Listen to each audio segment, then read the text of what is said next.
y en Instagram como @Radio Atalaya. Queremos saludar en este momento también a nuestros compañeros Carlos Pacheco, quien está en la sala de controles, y conectados ya junto a nosotros están el licenciado Alcides Montilla y el sociólogo Stalin Poveda Granoble. Licenciado, ¿cómo está usted? Muy buenos días. Empezamos con su salud.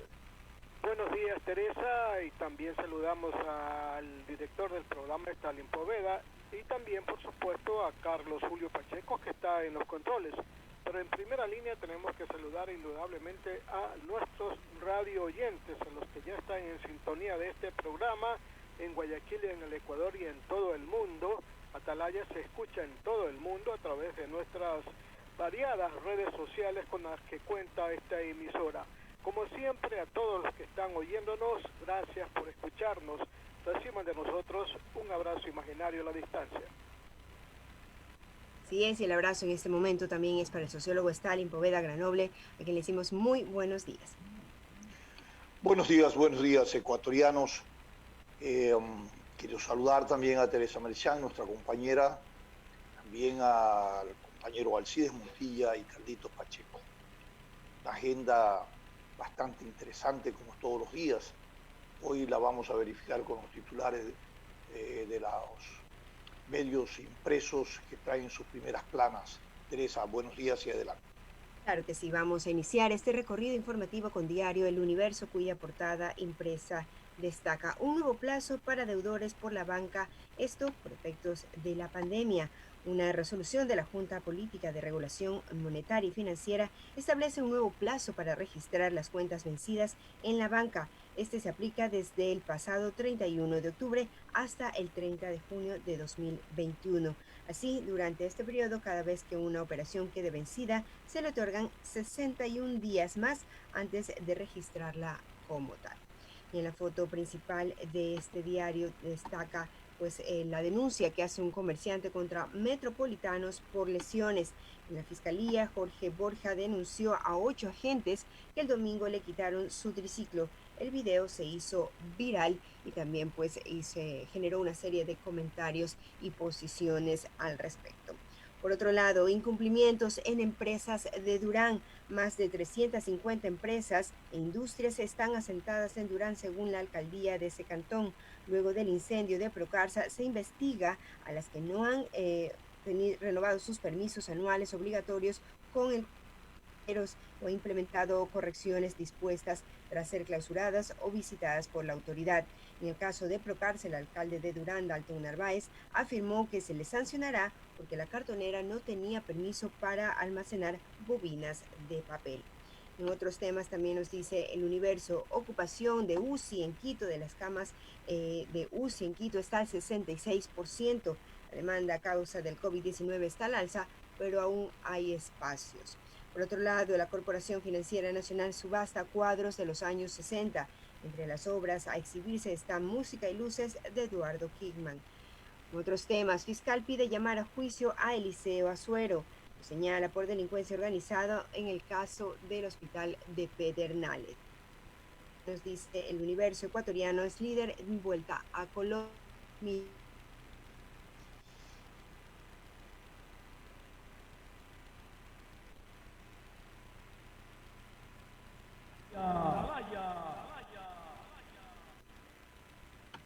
De Donald Trump. La delegación se reúne con el gobierno, que se reunía con el gobierno de Donald Trump en el proceso de un acuerdo comercial, tuvo un acercamiento también con parte de la bancada demócrata. En otros temas, vamos a revisar también diario El Comercio, cuya portada de igual manera destaca: los productores están pendientes del acuerdo con Estados Unidos. La tercera reunión del Consejo Bilateral con Estados Unidos terminó ayer. Los exportadores ven oportunidades, un posible acuerdo, y también recalcan que hay tareas que se deben cumplir en áreas sensibles. Así también vamos a leer otro de los titulares. 3 universidades cuentan con sus propios kits PCR para detectar el COVID-19. La PUSE, la Universidad Pontificia Católica del Ecuador, la UDLA y el Central desarrollaron kits diagnósticos PCR más económicos.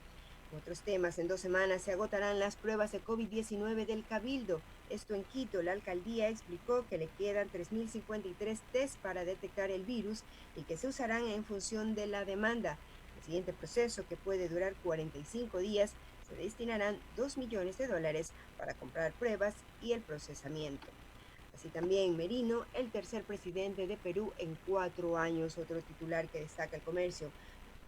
Gobernará el país por 8 meses, deberá luchar contra el COVID, garantizar las elecciones y la transición demócrata hacia el nuevo gobierno. Democrática hacia el nuevo gobierno. Así también nos cuenta Diario El Comercio, policía acumula pistas sobre las muertes en Pifo.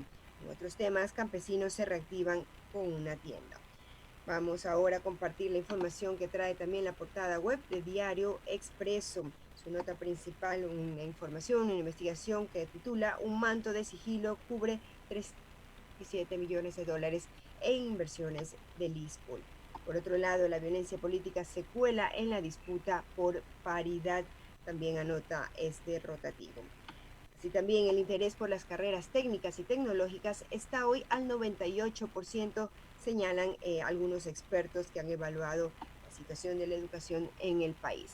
Por otro lado, Fernando Alvarado, el más buscado en Ecuador por delitos de la corrupción. De esa manera, cuando son las 6 de la mañana con 39 minutos, estimado sociólogo, concluimos este recorrido informativo. Gracias, Teresa. Hay unos más buscados, como Fernando Alvarado, por delitos de corrupción. Hay otros que pasean su impunidad dentro del país y fuera del país. Hay otros que están sentenciados, pero es una sentencia convenida, porque ahora se calcula y se hace una fórmula.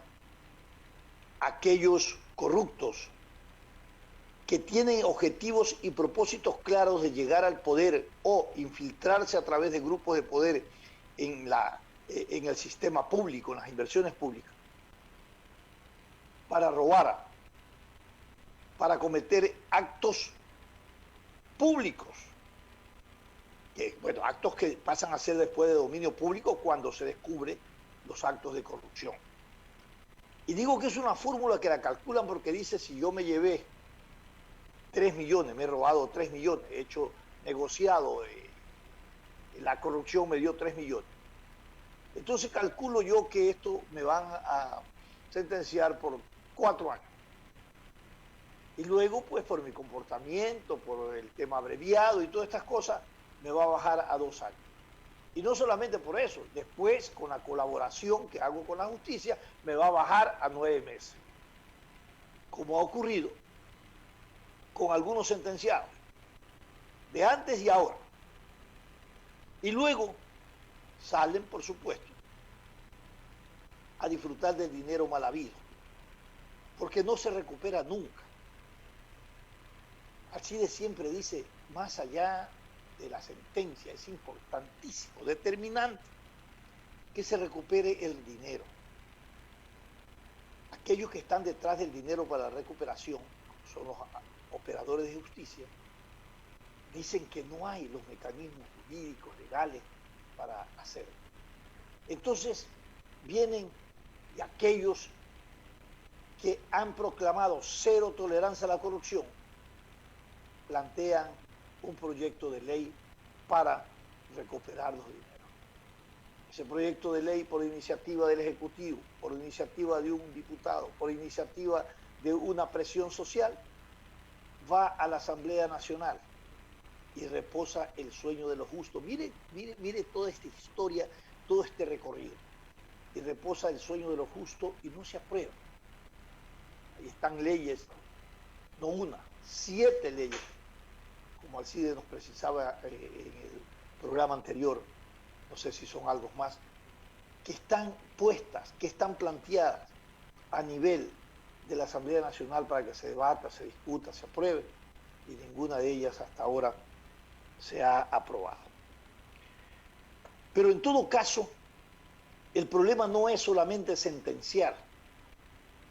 El problema es que los bienes mal habidos tienen que estar también en prisión, pues. ¿Por qué razón digo esto? Porque los señores salen y la reposición, según la ley, nunca se da. No le quitan sus bienes, no le intervienen sus cuentas, nada. La gente sale a disfrutar del dinero robado por la corrupción. Y este sistema tiene que cambiar. Este sistema tiene que cambiar. No es posible que la gente haga de la corrupción tenga hasta la forma de impunidad. O sea, sabe que está haciendo actos corruptos que son castigados por la ley, pero al mismo tiempo están adecuando una fórmula para la impunidad, que se lo da a las mismas estructuras legales vigentes, y también los actos de conductas de operadores de justicia, que están siempre mirando por dónde favorecer al delincuente, por dónde favorecer al corrupto, porque alrededor de ese favorecimiento y vacíos o discrecionalidades está también el negocio de los operadores de la justicia. Han sentenciado en esta semana a aquellos involucrados en temas de corrupción a nivel de los hospitales. Claro, entonces ya tienen acuerdo con la justicia, ya tienen todo este proceso abreviado, ya tienen adecuado y creada todas las posibilidades de que puedan salir sin reponer, sin que puedan devolver el dinero, y bueno, y a disfrutar su dinero, y por cierto, viva la impunidad. Una sociedad que vive en la impunidad es una sociedad destinada a desaparecer. Cuando la corrupción, señores, infiltra como está infiltrado la institucionalidad pública, y también ha infiltrado lo privado y ha infiltrado lo político, entonces uno se pregunta si estos son los tres estamentos fundamentales de la sociedad. ¿Cómo sostenemos un Estado de Derecho? ¿Cómo sostenemos una democracia? ¿Cómo sostenemos los valores de libertad y de derechos que tenemos que tener los ciudadanos? Cada vez se aleja esta realidad y somos atrapados por sistemas vergonzosos de delincuencia organizada y de corrupción, donde todos los sujetos políticos, públicos, privados, están involucrados. Realmente es una situación lamentable. Y pareciera ser que es un libreto que se va completando y se va estructurando a nivel de América Latina. El tema de la corrupción es tan antigua que no es que ahora debe sorprender. Lo que ahora nos sorprende es el descaro, la desfachatez, la forma como casi así. Antes, si cometes un acto de corrupción, lo haces lo más escondido posible. Ahora no les importa ser descubierto, no les importa involucrar familias enteras, no les importa afectar a la sociedad en su conjunto, porque todo este tema de la corrupción afecta a la sociedad en su conjunto. Más que nada, si es una afectación a nivel de la corrupción de lo público, afecta a toda la sociedad, pero fundamentalmente a los sectores más necesitados de la patria. Porque cada dinero que se llevan del Estado es el dinero que nosotros ponemos y pagamos a través de nuestras contribuciones, y que sirve en una redistribución cuando se centraliza a nivel del Estado, en una redistribución para bienestar de programas y de políticas sociales, de salud y en general políticas de desarrollo humano para beneficiar a estas grandes mayorías empobrecidas. Esta es la situación y sin embargo estamos en procesos electorales y cada vez ocurre que cuando son años electorales son años perdidos, porque la gente se dedica o está pendiente de este tema y va olvidando todo lo que ocurre en el tema de la corrupción. Hay tantos casos que hay que investigar en tema de la corrupción que están a la cola y que se va un poco seleccionando a cuál iniciamos, a cuál investigamos, porque tampoco hay, y esto se queja la fiscal, recursos humanos, institucionales, que garanticen que estás implementando una acción de investigación y que estás administrando justicia con los recursos adecuados y apropiados. Esto en realidad no se puede mantener, no se puede seguir tolerando. Tenemos que seguir en una presión de opinión pública para que realmente se aprueben las leyes que tienen que aprobarse y que se administre justicia pensando en el bien común, en el bien del derecho de la sociedad en su conjunto. Alcides. Sí, Stalin, mire, son 11 los proyectos que... 11, yo me quedé corto, yo decía 100. Son 11. Son proyectos que van destinados al combate de la corrupción, son proyectos que van destinados a reformar el Código Orgánico Integral Penal para endurecer las penas y también para reformar la ley de contratación pública, que para mí es la madre de la corrupción.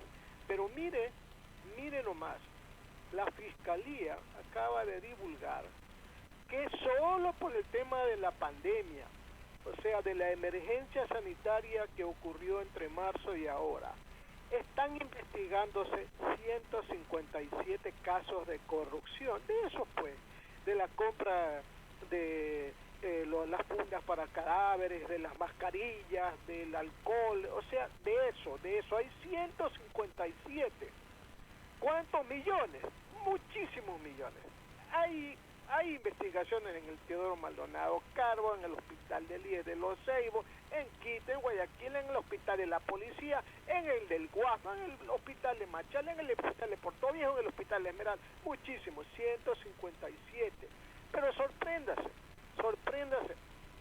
Los fiscales son 8 nomás, los que la Fiscalía ha destinado para investigar estos 157 casos. 8 fiscales. Hasta el momento han hecho, gracias a Dios, han hecho más de 1.700 diligencias. Hay 154 allanamientos y solamente hay 55 personas que están privadas de la libertad. Ahora, ¿cuál es el problema? Hay dos grandes problemas que dice la Fiscalía que están obstaculizando el trabajo de esta institución de los fiscales. El CERCOP, el Servicio de Contratación Pública, etcétera, ¿verdad? Estos envían la información incompleta o no la entregan a la Fiscalía. Eso es un problema. Y también lo mismo ocurre con el Ministerio de Salud. Alcides, pero los jueces, los jueces también tardan mucho tiempo. Les avisan a los inculpados y los inculpados fugan. Entonces el problema no solamente es de la ley, pues también es del CERCOP, es también de los jueces, pues. Entonces estamos aquí culpando de delincuencia organizada a estos corruptos. Y delincuencia organizada, ¿por qué no los incluyen a los jueces y al CERCOP también para que los investiguen? ¿Por qué razones retrasan la información, la entrega de datos para que los fiscales procedan con más diligencia a tratar el tema? Ese es el gran problema del país, estimado Stalin. No llamar pues a la ministra del gobierno porque no funcionaron o porque usaron unas bombas lacrimógenas. Perdóneme, pues hay prioridades y hay prioridades. Lamentablemente eso está pasando en el país, estimado Stalin. Alcides, usted recuerda que yo ensayé un artículo que le titulé Estado delincuente. ¿Se acuerdan? Que tuvimos la oportunidad, algunos medios lo publicaron. Sí, claro, sí. Y era efectivamente la respuesta a lo que usted analiza, la conclusión a lo que usted analiza. Todo el sistema está hecho para delinquir. Ahí está el CERCOT, que tú lo analizas. Ahí están las discrecionalidades que hay en las leyes que se crean. Ahí están las omisiones de los operadores de justicia. Ahí están las discrecionalidades de la ley. Y también están las vías para la impunidad. Todo está en la estructura vigente. Entonces, yo creo que hay que mirar el bosque en general. Hay que ir a profundas reformas estructurales, pero fundamentalmente hay que provocar una reacción a nivel de la opinión pública de que el verdadero valor en la lucha contra la corrupción es el valor ético que debe de incorporarse en la política, en la justicia y en el quehacer del Estado.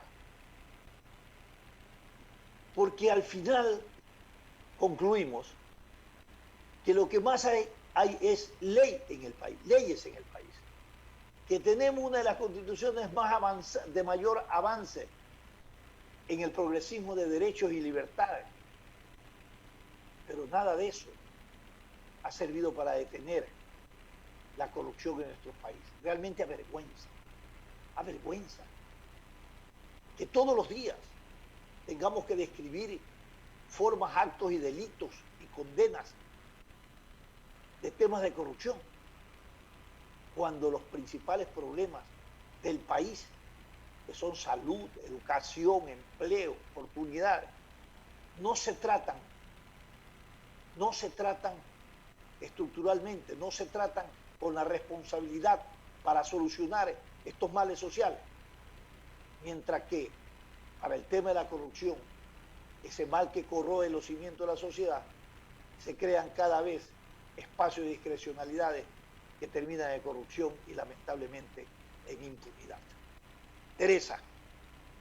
Yo creo, sociólogo, que es importantísimo emprender una campaña, no sé de dónde debe nacer, de la sociedad civil sería lo ideal, una campaña cero tolerancia a la corrupción, porque esto seguiremos creando leyes, hecha la ley, hecha la trampa, siempre va a haber una posibilidad de evadir los controles, una posibilidad de evadir la justicia, pero si no interiorizamos nosotros los ecuatorianos, que somos gente honesta, tenemos que recordarnos eso. Leía un comentario en una de las redes sociales, una comerciante que había pagado $700 a unos funcionarios de un banco público, decía ella, para que le faciliten un préstamo de $20,000, y lo denunciaba como perjudicada. Pero ella también estaba cometiendo corrupción en ese momento. Ella también estaba generando un acto de delincuencia. Entonces, si estamos viendo a la corrupción como una forma de ser, como una forma de vivir, creo que es el camino equivocado y no vamos a ir a ninguna parte. Tenemos que generar más bien una campaña, como decía, cero tolerancia a la corrupción, estimado sociólogo. Si le parece...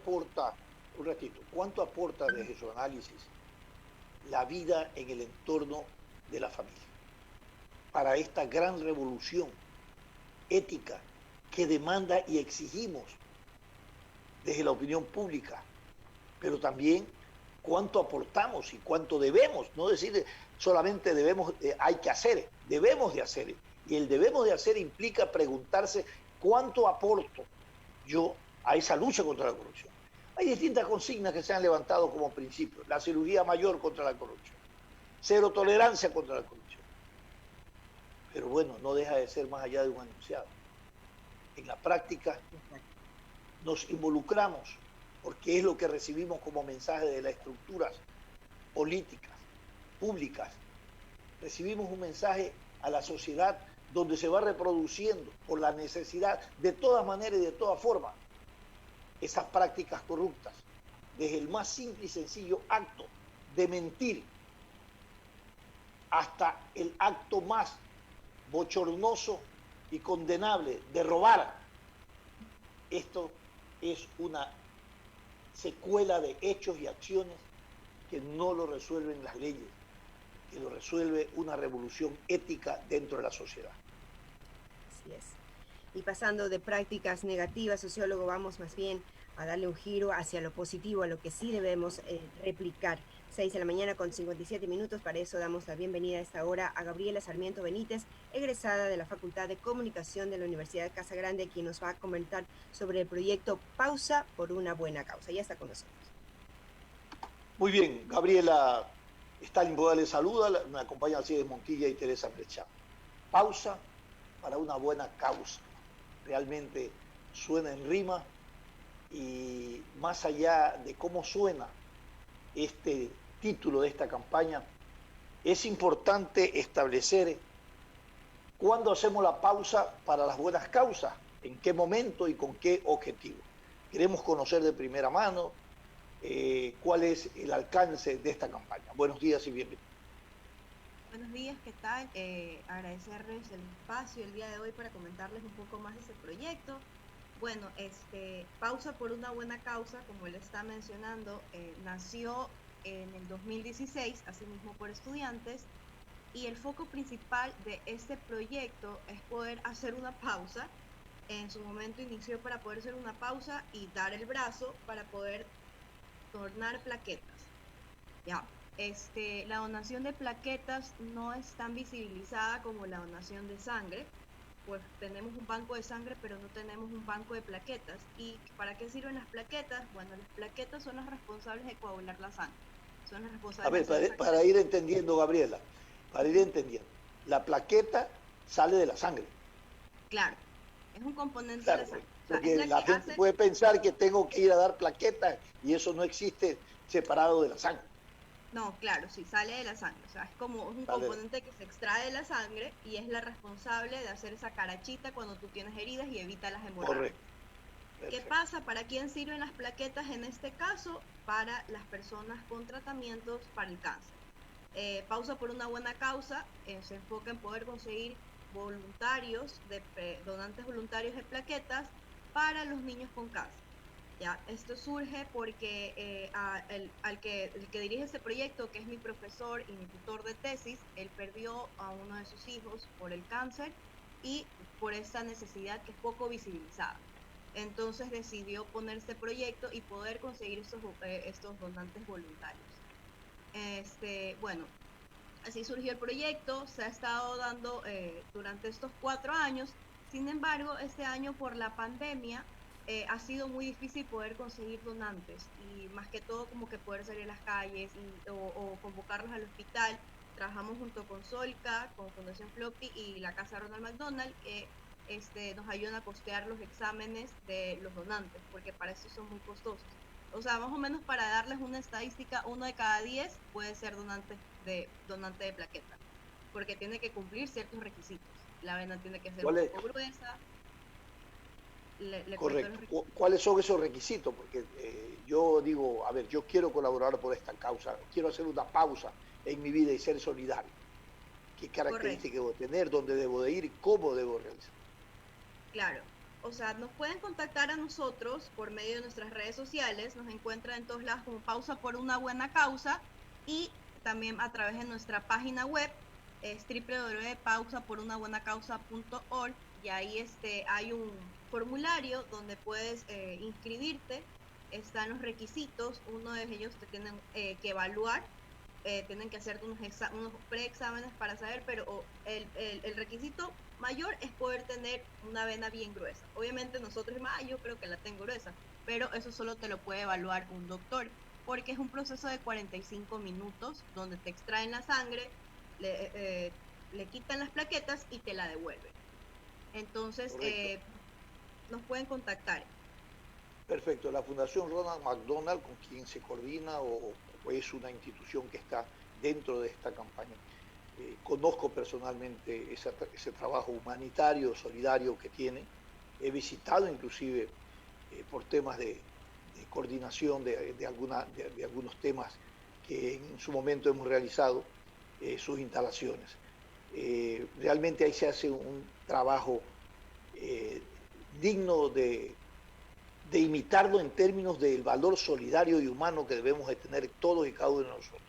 Y si este tema de una pausa por una buena causa nos da esa posibilidad de aportar, yo hago un llamamiento a hacerlo, porque esta es una manera directa de un valor social, solidario y humano que tenemos y debemos todos aquellos que estamos en la posibilidad de buena salud de hacerlo, ¿no? Para ayudar a quienes realmente están pasando por esta situación realmente bastante crítica, que son estas enfermedades pues, que realmente trastoca y trastorna toda la vida de la familia, porque no es solamente el que está enfermo, sino que trastoca toda la convivencia de la unidad y de la vida familiar. Yo quiero preguntarle también, ¿dónde uno asiste para va a la Cruz Roja o hay algunos lugares, va a la fundación? ¿Dónde debe ir para hacer su donación? Como le comentaba, trabajamos junto con las damas de Solca porque los exámenes y todo este proceso se realiza en Solca. Entonces, por ende, nos tienen que contactar para coordinar una previa cita, porque no es que podemos ir así nomás, pero ahorita que estamos con el tema de la pandemia, para coordinar ese examen y para evaluar a la persona, para que lo evalúen y ver si es apto para poder ser donante. Igualmente, como les comentaba anteriormente, trabajamos con estas familias, tanto de Solca como de la Fundación Casa Ronald McDonald, y justamente como que estamos dando estas opciones a aquellos que se animen para poder ser voluntarios donantes de plaquetas, o justamente como les comentaba, este año de la pandemia ha sido muy difícil, por ende hemos decidido trabajar por medio de charlas de Zoom con doctores, con psicólogos, con nutricionistas, con los padres, para que también puedan tener ese tipo de actividades, y también con los niños con actividades lúdicas. Y justamente este fin de semana y el viernes 13 y el sábado 14 vamos a poder hacer nuestra jornada de donación. Para aquellos que no pueden ser donantes voluntarios de plaquetas, vamos a estar recolectando víveres para estas familias, ropa en buen estado, zapatos, pañales, alcohol, frutas, vegetales, todo lo que pueda estar a su alcance para que también ¿Dónde van a estar ubicados? Uno puede ir directamente, por ejemplo, a la Fundación Ronald McDonald y entregar, por ejemplo. Correcto, este viernes 13 y sábado 14 de 1 a 5 el viernes 13 y el sábado 14 de 10 a 5 vamos a estar en el garaje ahí en la Fundación de la Casa Ronald McDonald, queda en la ciudad de La Tarazana, atrás de Solca. Vamos a estar recibiendo todas las donaciones que estén a su alcance. Como les digo, está desde que hice una limpieza de closet y ya no tengo ropa, pero es de buen estado, todo puede aportar para esa familia. Llevarlas limpias, ¿no? Por supuesto. Claro. Bueno, previamente compré un proceso de lavaditas, ¿no? Lo desinfectante. 7 de la mañana con 4 minutos, estimado sociólogo. Gracias, Gabriela, por haber estado junto a nosotros. Insistir pues con nuestros oyentes en que es tiempo de extender una mano. En estos tiempos de crisis es cuando más debemos ser solidarios, y entonces este viernes 13 y sábado 14 en la Casa Ronald McDonald de La Tarazana, y también los invitamos a seguir las redes sociales. Gracias, Gabriela, por haber estado con nosotros. Muchísimas gracias por el espacio. Vamos a ir a una pausa comercial, pero antes les comentamos que en la alcaldía de Guayaquil anunció que se cumplirá con el simulacro de terremoto que se realiza anualmente, pero esta vez no incluirá evacuaciones de edificios o empresas para evitar aglomeraciones y prevenir el contagio del COVID-19.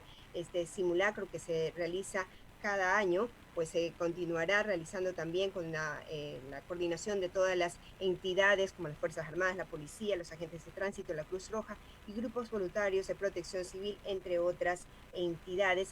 Sin embargo, no habrá las evacuaciones de edificios y empresas para evitar las aglomeraciones. 7:05, regresamos después de esta pausa, como este es su programa Sin Amarras. Este es un programa de opinión, categoría O, apto para todo público. El siguiente es un espacio publicitario apto para todo público. Estar al día en tus pagos no solo te permite contar con agua potable sin preocupaciones, sino que también hace posible que Interagua invierta en obras para dotar servicio a quienes hoy no lo tienen.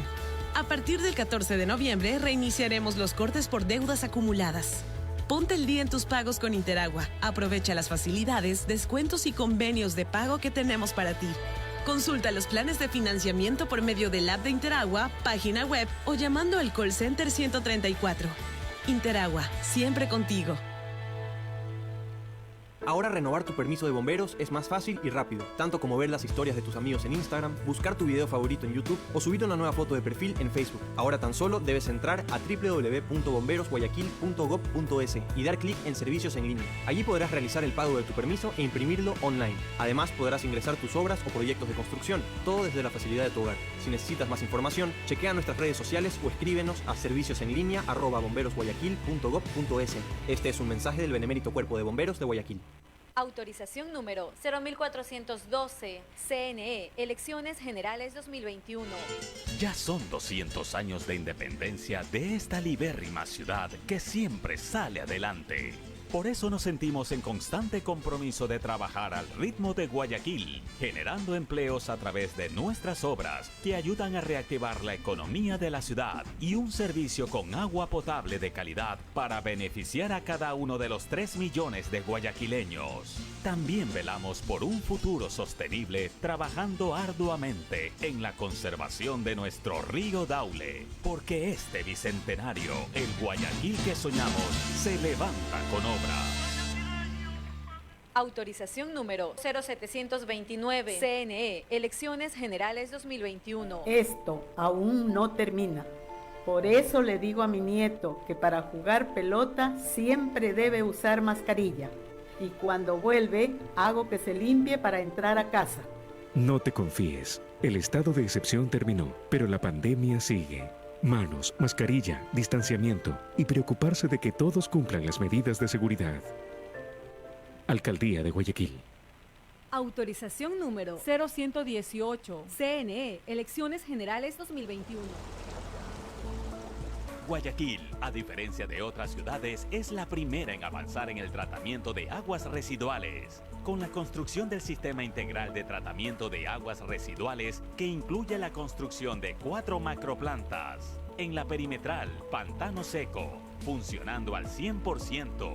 En el sur, Planta Las Esclusas, con un avance del 60%, estará operativa el próximo año. Milote, al noroeste de la ciudad de Guayaquil, con un avance del 73.25%, operativa en el 2021. Los Merinos, en el norte, en proceso de contratación, prevista a iniciar en el primer trimestre del 2021. Con una inversión de $457 millones, estas macroplantas de aguas residuales optimizarán el tratamiento para el procesamiento de las aguas, favoreciendo al medio ambiente.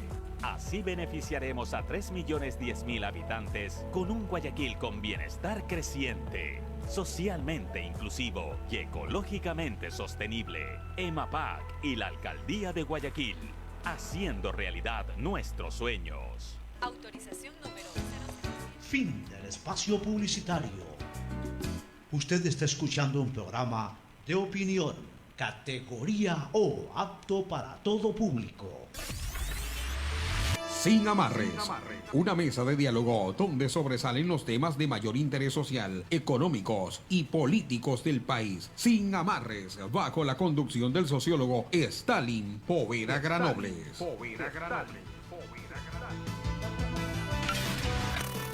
En Sin Amarres, le damos la bienvenida al invitado de hoy.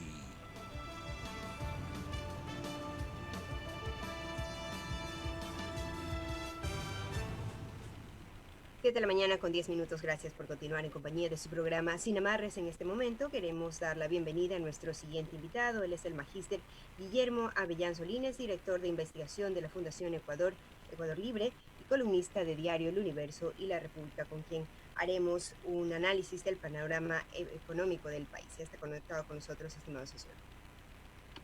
Muchas gracias, Teresa. A Guillermo le damos la bienvenida. Me acompaña Alcides Montilla, Teresa Merchán en esta entrevista.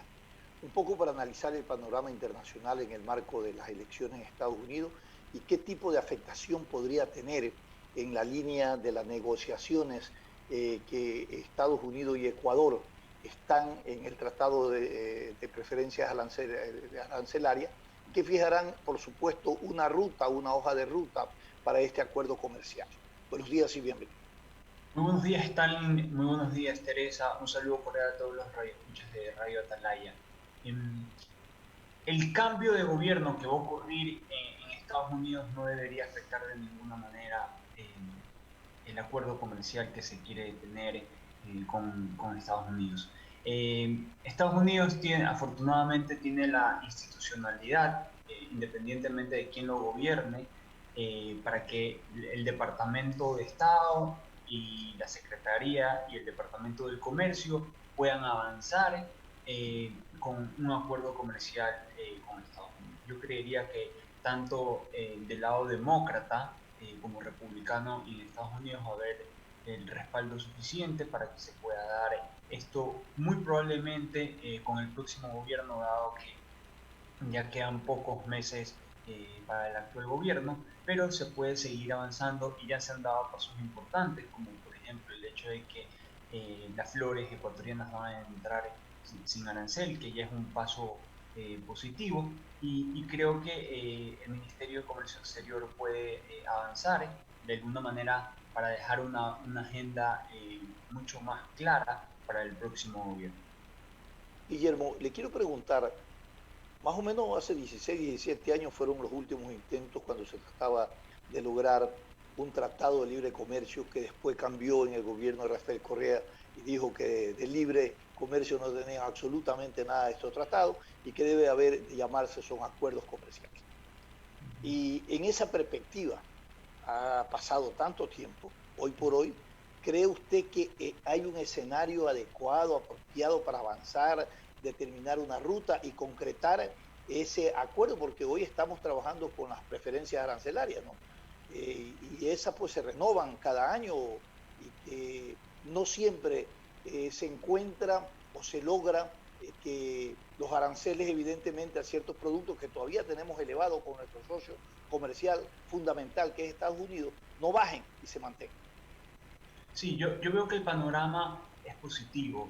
Lamentablemente en el gobierno anterior, Stanley, y esto hay que dejarlo muy claro, prevaleció la ideología y lamentablemente el comercio exterior se lo manejó bajo ideología y no bajo principios o un análisis costo-beneficio para la economía ecuatoriana. Y el ejemplo más claro es que nos tomó casi 9 años firmar el acuerdo comercial con nuestro principal socio comercial en exportaciones no petroleras, como es la Unión Europea.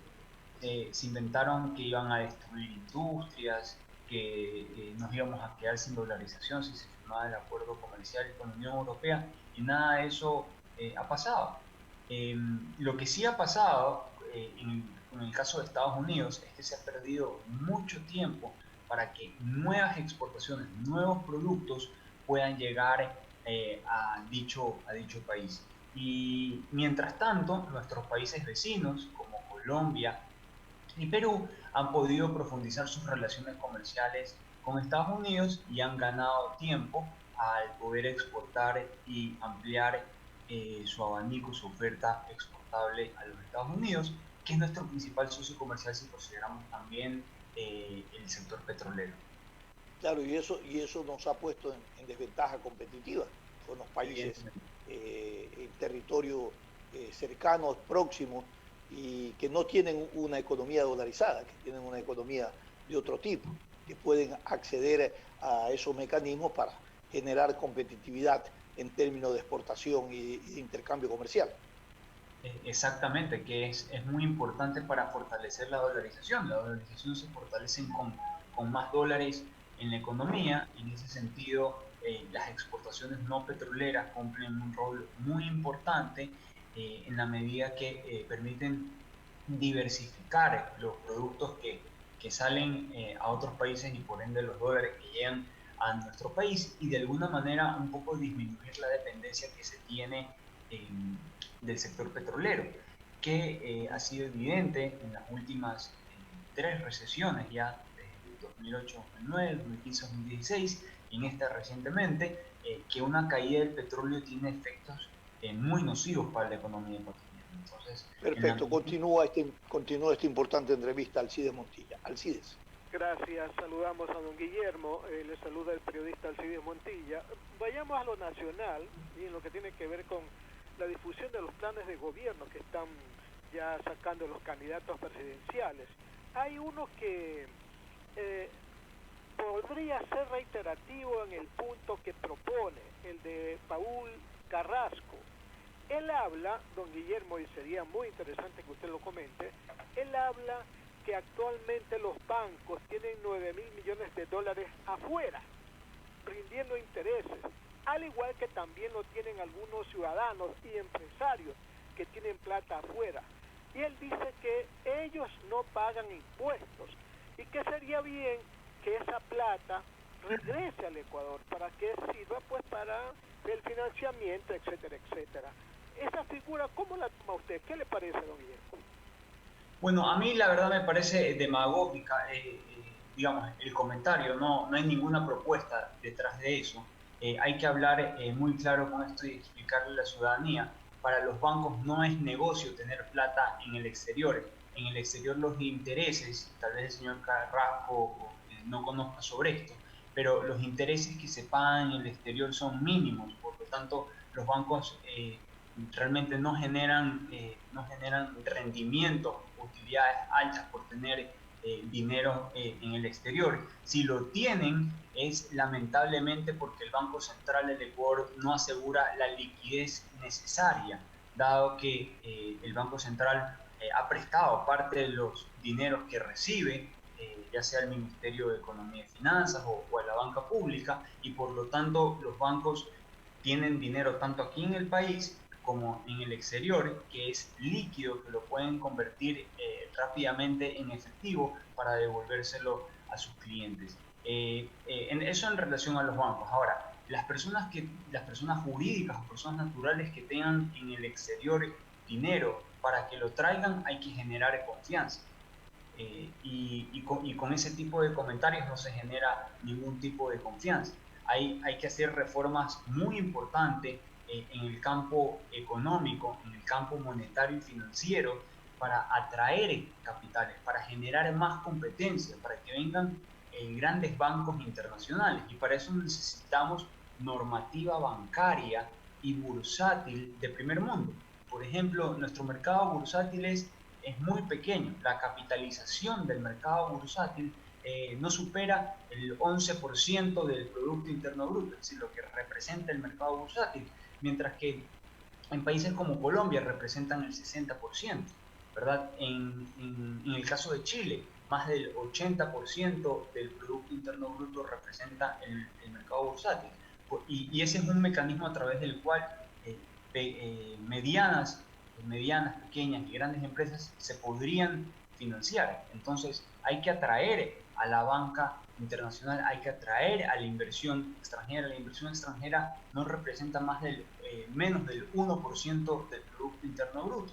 Nuestros países vecinos reciben 2, 3, 4, hasta 10%, como en el caso de Panamá. Me refiero al 10% del Producto Interno Bruto. Imagínense Ecuador, si tuviera 10.000 millones en inversión extranjera, otra sería la diferencia, ¿verdad? Entonces, yo creo que no hay que politizar estos aspectos económicos que se deberían de manejar de manera técnica. Don Guillermo, permítame y discúlpeme que le pida otro comentario basado en el plan de gobierno del mismo señor Paul Carrasco. Él habla de un tema que ya se viene hablando porque lo he escuchado de otros candidatos también. Él habla de que hay que ir a un modelo de autonomía. Ese tema de que lo que produce una ciudad tiene que quedar en la ciudad y tiene que ser invertido en la ciudad. El año pasado Guayaquil, según el SRI, se pagó casi 3.900 millones de dólares en impuestos y Quito 7.100 millones. La propuesta del señor Carrasco es que esa plata se quede en las ciudades, ¿verdad? Que se invierta en las ciudades, que un pequeño porcentaje se vaya al Estado para pues asumir todas las otras responsabilidades. Efectivamente así debe de repartirse el dinero que se paga por impuestos, para que todos los dineros que se pagan por impuestos en las ciudades se queden en las ciudades, ¿no, Guillermo? A ver, las autonomías son muy importantes porque por dos razones. Primero, porque promueven la eficiencia, ¿verdad? Es mucho más efectivo que un gobierno local pueda atender en ciertos sectores a sus ciudadanos que lo haga un gobierno desde Quito, el cual no conoce los pormenores. Segundo, porque al repartirse el pastel, digamos, hay menos casos de corrupción. Es decir, debería administrarse de manera más efectiva sus dineros si lo hacen los gobiernos municipales.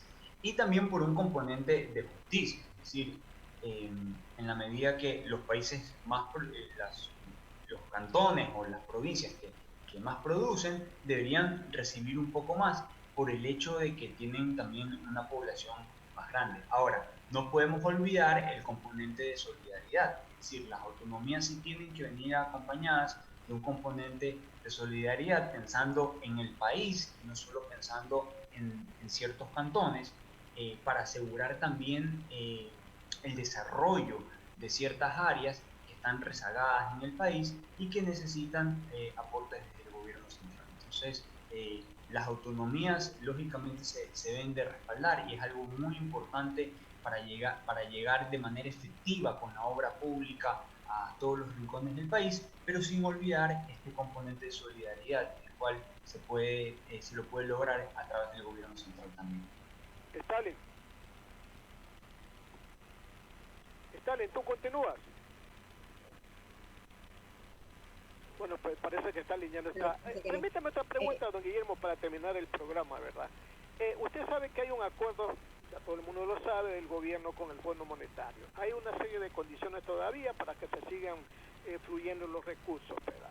Pero los candidatos presidenciales con los cuales tendrá necesariamente uno de ellos, que es el ganador, necesariamente tendrá que decir, bueno, ¿firmo o no firmo el acuerdo? ¿Sigo o no sigo con el Fondo Monetario Internacional? ¿Hasta qué punto es necesario que el nuevo gobierno, cualquiera que gane, continúe en estas relaciones con el Fondo Monetario? Mire, lo importante de destacar con el Fondo Monetario es que cuando el país pasaba por su mejor momento, el Fondo Monetario se hizo presente.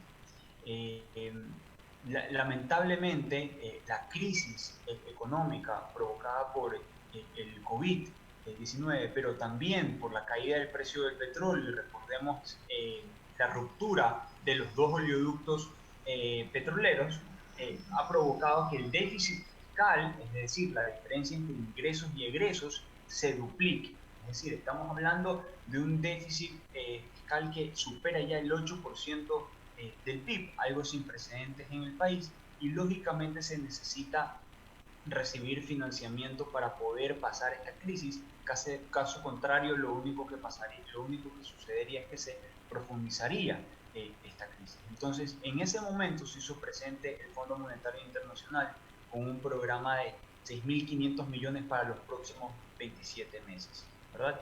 Ahora, lo importante de este acuerdo es que hay flexibilidad y apertura por parte del Fondo Monetario Internacional para escuchar al próximo gobierno. Y eso lo ha manifestado el representante del Fondo Monetario Internacional cuando estuvo aquí en Quito, el señor Alejandro Werner, y lo mencionó, son acuerdos vivos, ¿verdad? En donde lógicamente quien determina la política económica es un país, y el Fondo Monetario Internacional está para asesorar al país y para entregar financiamiento cuando se lo necesite. Y así lo ha hecho. Yo creo que es un paso importante del Fondo Monetario Internacional, que ha aprendido de su experiencia de otras crisis que ha manejado desde los años 80, 90, que tal vez no lo hizo de la mejor manera, y ahora comprende la importancia de la soberanía, de que la política económica la establecen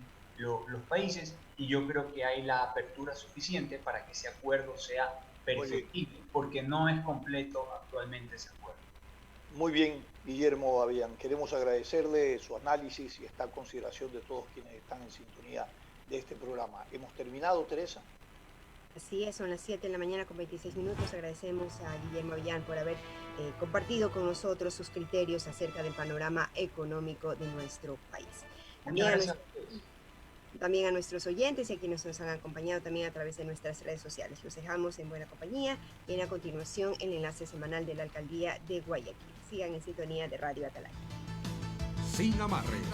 Una mesa de diálogo donde sobresalen los temas de mayor interés social, económicos y políticos del país. Sin amarres, bajo la conducción del sociólogo Stalin Poveda Granobles.